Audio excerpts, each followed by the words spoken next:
Welcome to the Global Script, where we rip through the global chaos to expose what's really happening. And tonight, we are zeroing in on Thailand-Cambodia border conflict, because this conflict alone has so far left 32 dead and more than 200,000 displaced. The region is also on the brink, but this isn't just about an ancient temple or loosely drawn colonial maps. It's about ASEAN, the Association of Southeastern Asian Countries. It's a struggle to mediate a crisis between two of its own. Is ASEAN up to the task, or is it a paper tiger? Let's dig in. This is the Global Script, and I'm Shafat Ali.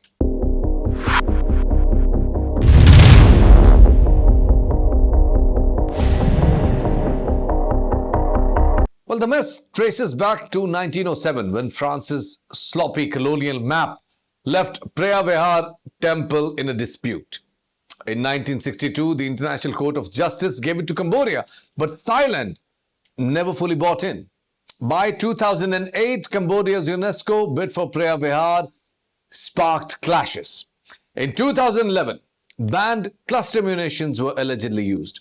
Fast forward to 2025, a May 28th skirmish in Emerald Triangle kills a Cambodian soldier. And by July 24, fighting erupts near the Ta Muang Thong, which is the Thailand's border town. Thailand's F-16s bomb Cambodian targets, and Cambodia accuses Thailand of cluster munitions again. 19 Thai and 13 Cambodian deaths have been reported so far, and most of them have been civilians. 138,000 Thais, 35,000 Cambodians have been displaced, and both sides have been trading blame. Thailand cites Cambodia's drones. Cambodia points out to Thai troops' violations. In comes ASEAN, chaired by Malaysia, which is supposed to keep peace. And on July 24th, the very first day of the war, Malaysian Prime Minister Anwar Ibrahim pushes a ceasefire, claiming that both sides have showed their agreement and willingness to end the war. Cambodia agrees, but Thailand backtracks, insisting that this conflict is bilateral. July 27th, Malaysia confirms that both leaders will meet in Kuala Lumpur on July 28th for ceasefire talks. But Thailand is still skeptical of mediation, and fighting rages on. Now, ASEAN's mandate is clear: resolve disputes peacefully under the Treaty of Amity and Cooperation, but this track record, it's pretty shaky. In 2008, Indonesia tried mediating this conflict. It got stalled. In 2011, ICJ punted it back to ASEAN, but Thailand's obsession with its bilateralism blocked the progress. And now, when China is backing Cambodia and US is tied to Thailand, ASEAN is stuck in a geopolitical vice. Is it a natural broker or just a bystander? And what impact does it have after Donald Trump has clearly enforced a ceasefire? Well, joining me live is Michael Jabri Pickett from Abu Dhabi. He's a global affairs commentator and also the managing director of This Is Dubai. Mike, welcome to our show. Mike, both sides are pointing fingers at each other. Cambodia saying that Thailand provoked them to start a war. Thailand saying it's Cambodia who actually launched the first missile. What do you think caused it, and who launched it first, and who is to blame here? So this is one of the big disagreements that both parties cannot agree upon. Both parties will say that the other side initiated it. But what we do know is that there was an incident where somebody from the Cambodian side did fire and killed somebody on the Thai side. And then we do know that there are landmines on the Cambodian side, and that has led to the death, sorry, not the death, but the casualty of 5 Thai soldiers. So there is a back and forth laying blame with each other, but there isn't a lot of clarity on exactly who started it. Okay, but before that, in May, we saw that there was a crossfire in which a Cambodian soldier died. And ever since, we have seen a constant escalation in the narratives, both Thai and the Cambodian sides threatening each other. And just a few days ago, they went on all-out war with each other. So, do you think that this conflict is a little bit exaggerated over here, and things would have been uh, quite better? Because on the Thai side, we saw that the Thai army sacked the whole PM just for a telephone leaked call. Do you think that the emotions over there are way too high, and things can be settled normally? So you have to remember that this is not something that's just started in the last couple of months. This is a border dispute along that 817-kilometer border that Cambodia and Thailand share. This is a border dispute that's been going on, some might say, since 1907, when the French drew up the border. And there are a couple of temples that both sides claim as their own. But because of the way the French, which ruled Cambodia from 1863 to 1953, because of the way the French created the border, there are, as I say, a couple of temples, holy sites, that both the Thais and the Cambodians claim as their own. So this isn't something that just started in the last little while. This is something that's been going on for a long time. I don't think it'll get to the point, though, where it's going to be much more than what it is now, which is border skirmishes. Both sides have been offered a mediation by Malaysia. And initially, Thailand rejected Malaysian arbitration in this conflict. Why do you think Malaysia has a value in this conflict at all? And why Thailand initially rejected the plan for the ceasefire? So Thailand, Cambodia, and Malaysia, as well as 7 other countries, are part of ASEAN, right? ASEAN. Association of Southeast Asian Nations. And the Malaysian Prime Minister, it's his turn as the chair this year. That's why he's the one that is sort of taking the initiative to reach out to both sides, to bring them to the table, because they don't want this to escalate, obviously, to something more than what it is. And what it is right now, analysts suspect that the Thais are trying to push the Cambodians away from the border, and the Cambodians are trying to stand up for their rights along the border, as they see it, as best they can. But Mike, ASEAN, by the virtue of it, it has an Achilles heel. It cannot impose any sanctions. It cannot have any peacekeeping forces. Malaysia itself is a little disputed in terms of its own conflicts. So why do you think that Thailand or Cambodia would both take Malaysia's arbitration seriously? Well, because they are members of ASEAN, and ASEAN is an organization that, tries to promote economic and security cooperation amongst its members. There are 10 members. It is probably the biggest organization in Southeast Asia, at least economic organization. And you have to remember that both Thailand and Cambodia, although Thailand has the stronger military, neither one can really afford to get into what you and I would think is a full-blown war. And so it's up to the Malaysian Prime Minister, as head of ASEAN this year, to step in, have the conversations so that hopefully the two sides will come together. And there are also, by the latest reports, the two sides will be meeting, representatives from both Thailand and Cambodia will be meeting tomorrow, Monday, in Malaysia. But regionally, when we have seen that whenever there have been wars, they have never been about the local powers. Just recently, we saw Pakistan heading on with India. It was not just about Pakistan and India. It was more about China versus India. And India was not alone. India had the other powers backing it. Do you think that this conflict, it's not just about Thailand and Cambodia, it's more about Cambodia's inclination towards China and Thailand's inclination towards US? Do you think these two superpowers have a role to play in it?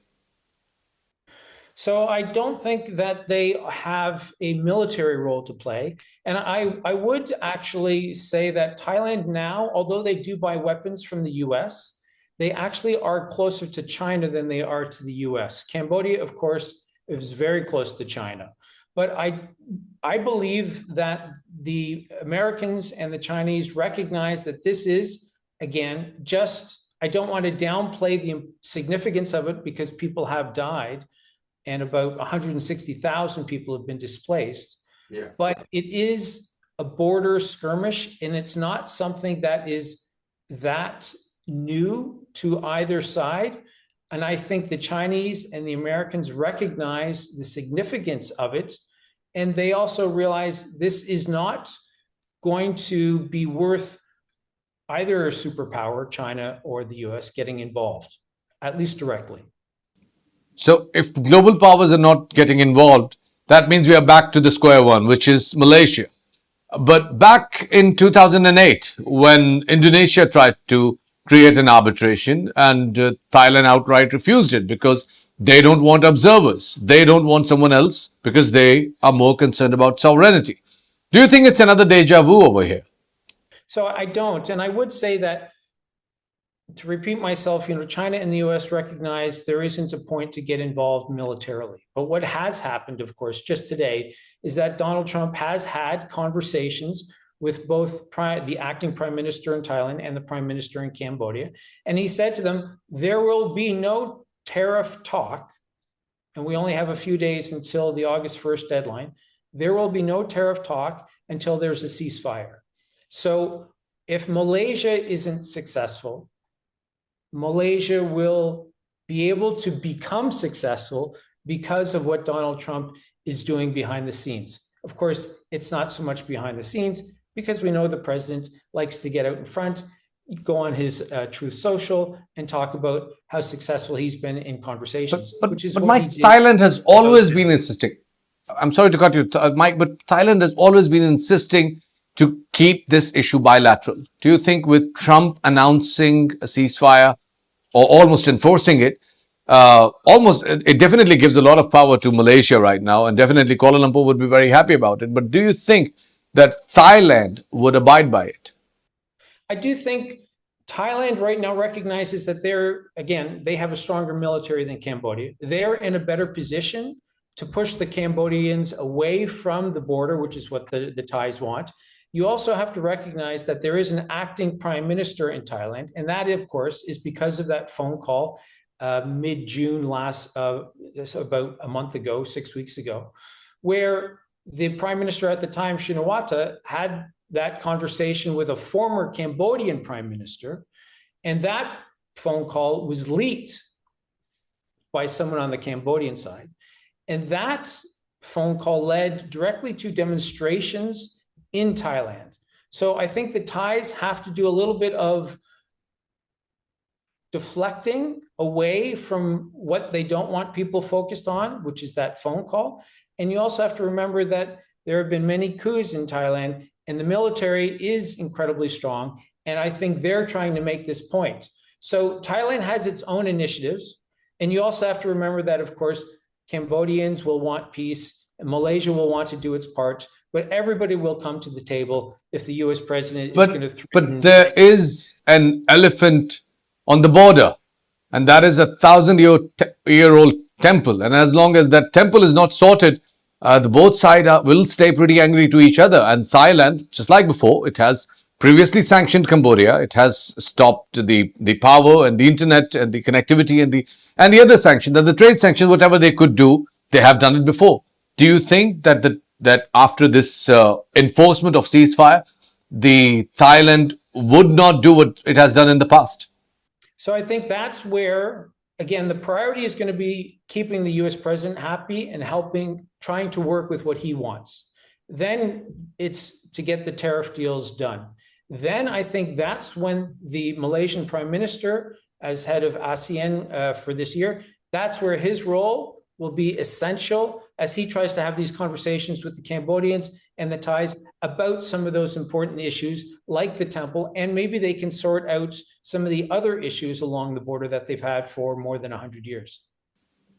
Mike, in such conflicts and in such disputes, we always see that both sides need good optics to end the war in their favor, or to claim to their people that the war ended in their favor. What do you think that Cambodia and Thailand are taking away from this war? I think they're taking away some casualties, unfortunately. I think they're taking away some displaced people. I don't think that there are obvious winners. I do think that the Thai military is able to exert its authority and to demonstrate its strength. And that's one of the, I think, wins from the Thai side.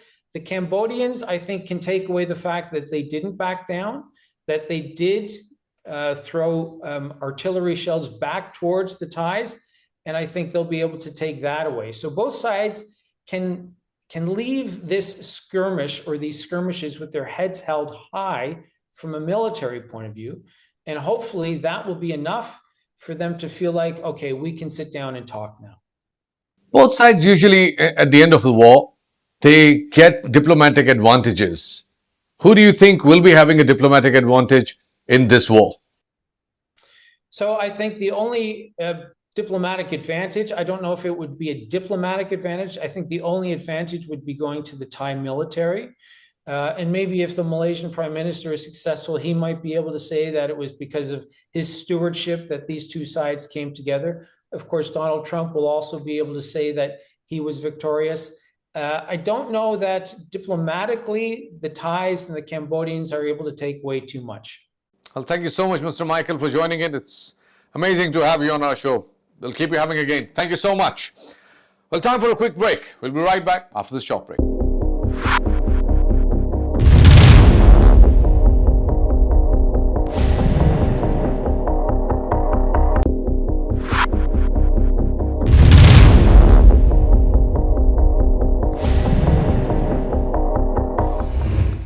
Welcome back, ladies and gentlemen. This is Global Script and you're watching Ocean News. July 22nd, India's Foreign Secretary stood in London labeling Khalistani activists as a threat to global stability. But to millions of Sikhs across the world, the Khalistan movement isn't terrorism. It's a fight of dignity rooted in the decades of injustice and denial. From the diaspora in Canada to the fields of Punjab, the demand for a Sikh homeland has not faded. It's grown. Tonight, we explore the roots of this movement, its global resurgence, and why crackdowns are only deepening Sikh resolve. The idea of Khalistan, land of pure, stems not from violence, but from Sikh principles of justice, self-rule, and spiritual sovereignty laid down by Guru Gobind Singh. In 1947, the partition ripped Punjab in two, leaving sacred Sikh sites in Pakistan and political marginalization in India. Just 2% of India's population, were promised federal autonomy. What they got was broken promises, linguistic suppression, and surveillance. By 1970s, the call for Khalistan had moved overseas. Dr. Jagjit Singh Chauhan launched the campaign from London, backed by Sikh youth, angered by discrimination.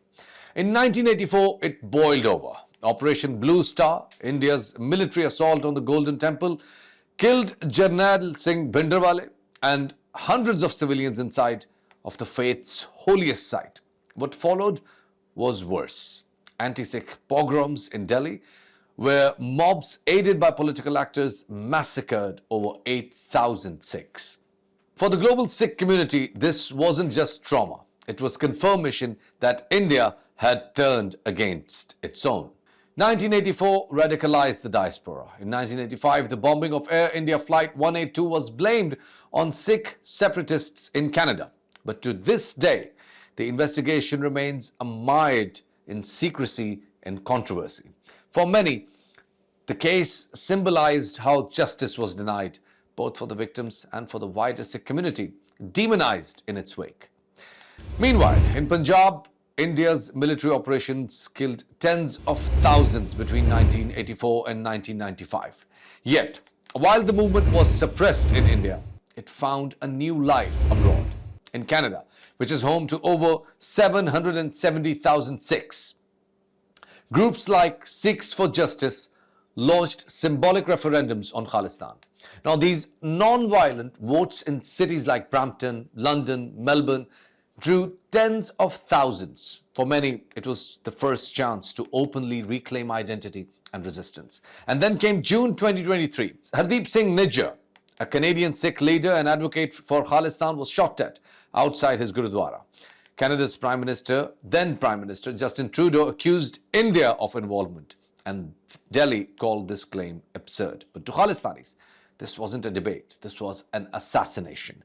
A sovereign Canadian citizen gunned down, and the world was told to stay silent. Now let's lay down a timeline of it. June 2023, Hardeep Singh Nijjar was assassinated. July 2023, protests erupted outside Indian consulates in London, San Francisco, and Melbourne. And Sikh groups demanded accountability, not appeasement.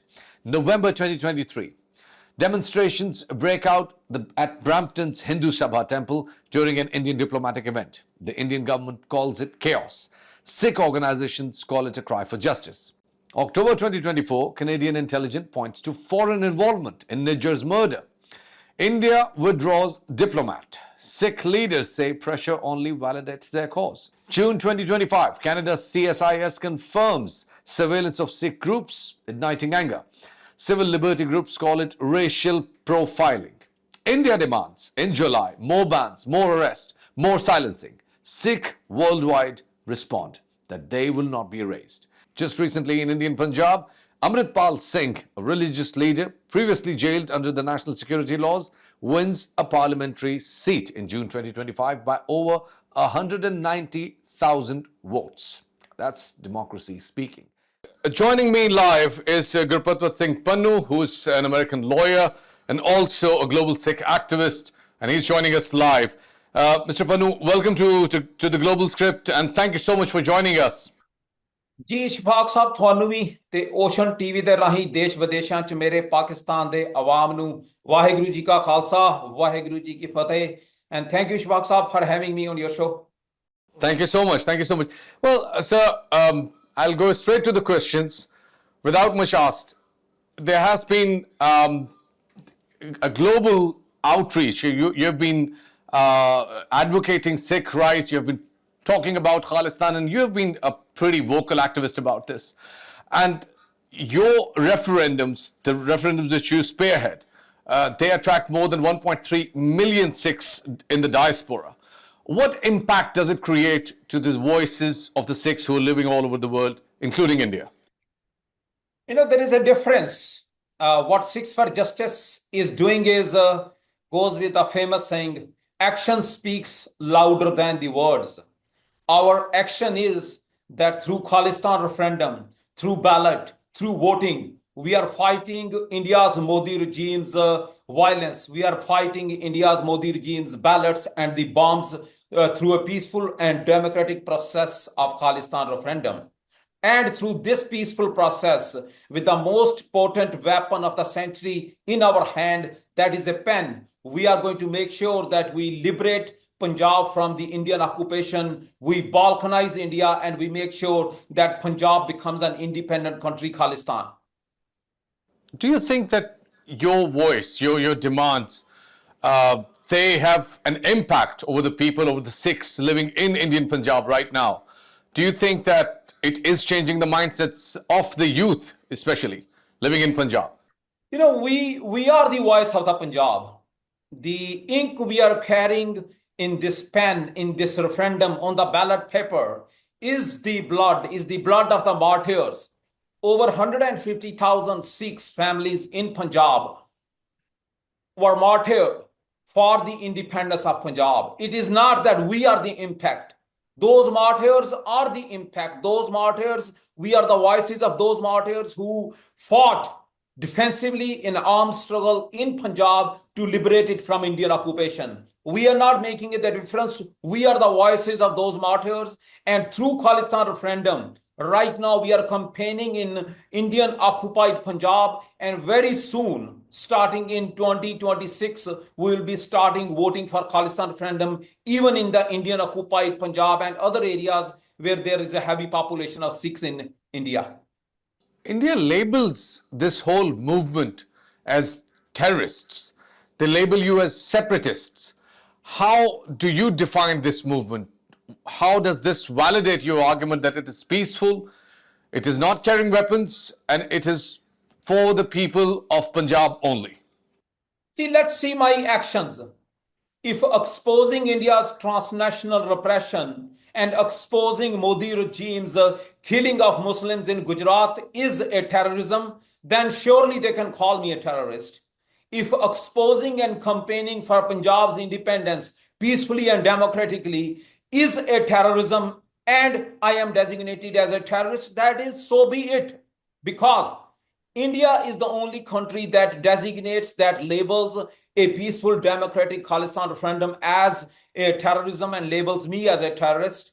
No other country, in any country, you name it, America, Canada, and we are doing campaigning and we are doing a global Khalistan referendum in the 6 continents. If everybody considers me as a Sikh Khalistan referendum activist, as a campaigner, I'm a lawyer for the last 20 years in America, in a good standing. If India labels me terrorist, this means it's India versus rest of the world, and the world knows as of today that who is a terrorist. If there is any act of violence that has been committed, that is India's Modi regime. If there is any extrajudicial killing, if there is any transnational violence, that is India's Modi regime. That's not Sikhs for Justice. That's not me.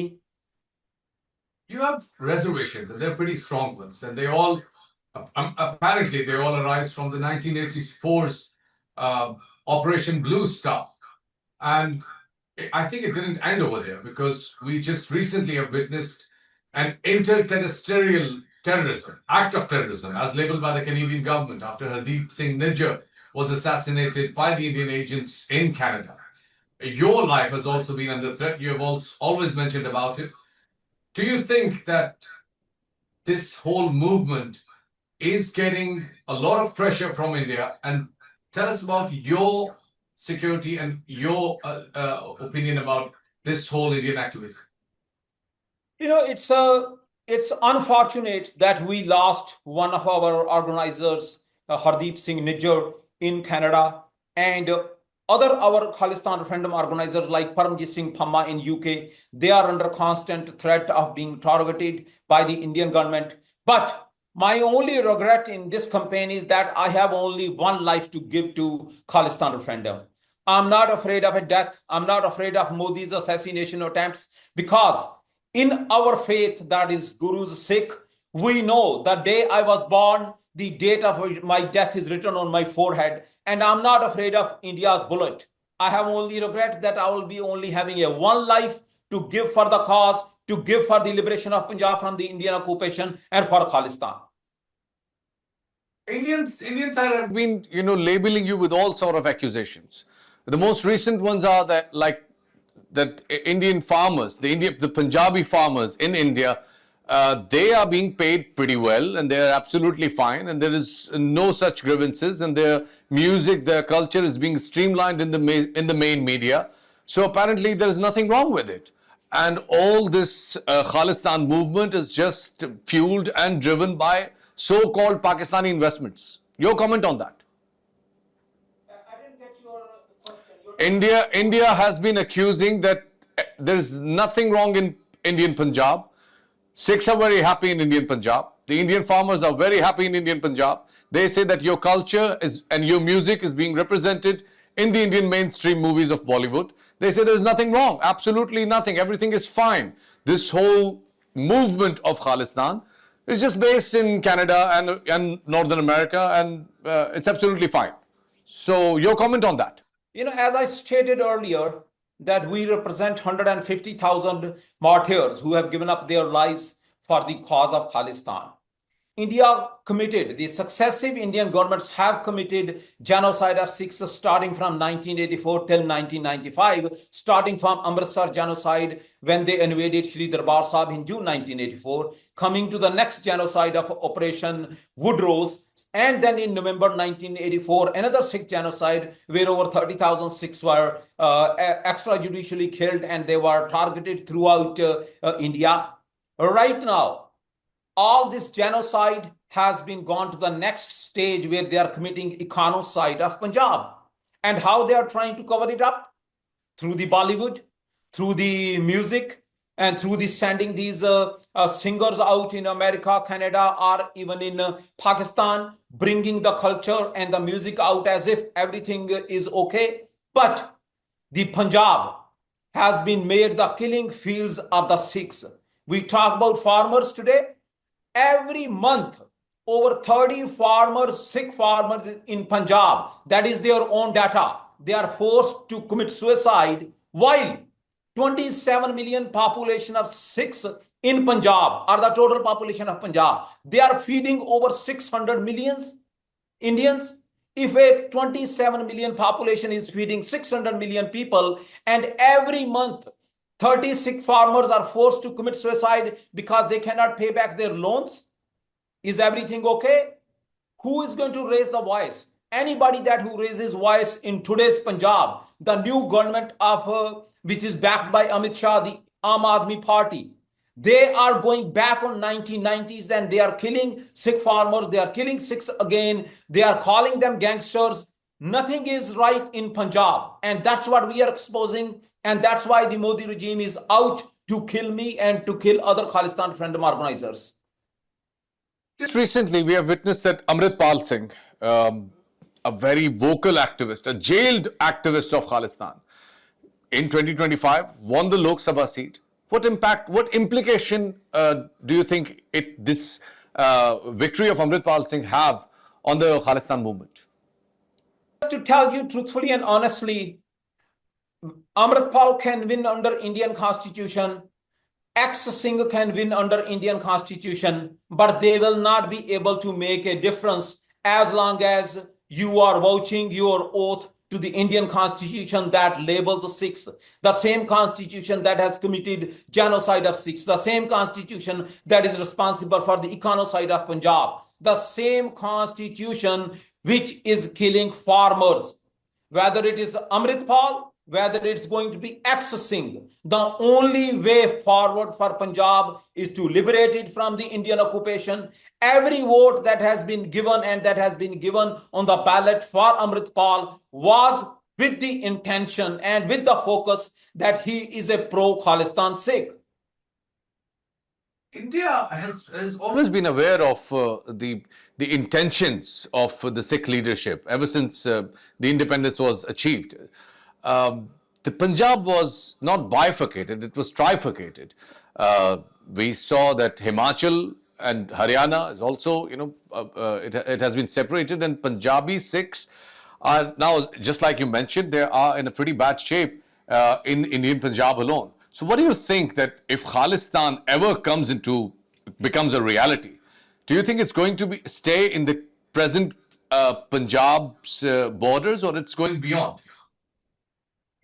Guru's blessing, Guru kare ke Khalistan is not if it is going to come into existence. That is written on the walls, and everybody and the India should read it. When we talk about the boundaries of Punjab, with the present UN laws and with the present international laws, you can claim only the Punjab that came into existence, that came under Indian occupation after 1947. That includes the state of Haryana, that includes the state of Himachal Pradesh, and we will lay our claim on Delhi also, the present capital of India. But that's pretty ambitious. But you need global voices to support you. Yes, US and Canada, they allow your activism. They are totally fine with it. They call it free speech, and they give you every right to have free speech. But you need global players on your side. Just recently, we have seen that Canadian government has shifted a little bit. They have turned their mood a little bit towards the Indian government. What impact do you think it will have on the Khalistani movement? What you said, ambitious, everyone who is raising their children, including yourself, first they dream and then they achieve. If you do not have Absolutely. If you do not have a dream to liberate Punjab from Indian occupation, if you do not dream to have a Sikh nation Khalistan, you will never be able to achieve. In our case, we have given over 150,000, we have martyrs who have given up their life, who have given up their youth, who have given up their lives to achieve this independence. In this case, this is happening. This is written on the walls, and the India should read it. Any Sikh movement, when we say that we're going to achieve it, any Sikh goal, this means it's going to come into existence. When we are talking about global players, everybody is watching Sikhs for Justice, everybody is watching Global Khalistan referendum. the shifting of stance of Canada, or you will see it in America. Nobody is going to stop doing business with India. Same is going to be happening in the case of Khalistan. When Khalistan comes into existence, the biggest importer of our grains would be probably India. The biggest importer of our electricity and water is going to be probably India. Having a nation and having a trade deal is two separate things. That's amazing thought to begin with, and you definitely need more alliances, you need more allies, you need people on your side. And just the way you're talking that it's going to be a Sikh state, the modern world is probably thinking of an inclusive state. Now, tell us about if the Khalistan ever comes into existence, which you're pretty ambitious about, and it probably will. What would be the ethnic mix into it, and how inclusive will it be for the other ethnicities and the other religions? Means when we talk about inclusivity, what you need to see is that Guru Granth Sahib has the banis of Sikh gurus, some of the Hindus, Muslims, and the Christians. This is the only religious book in the world which has the bani of every other religion.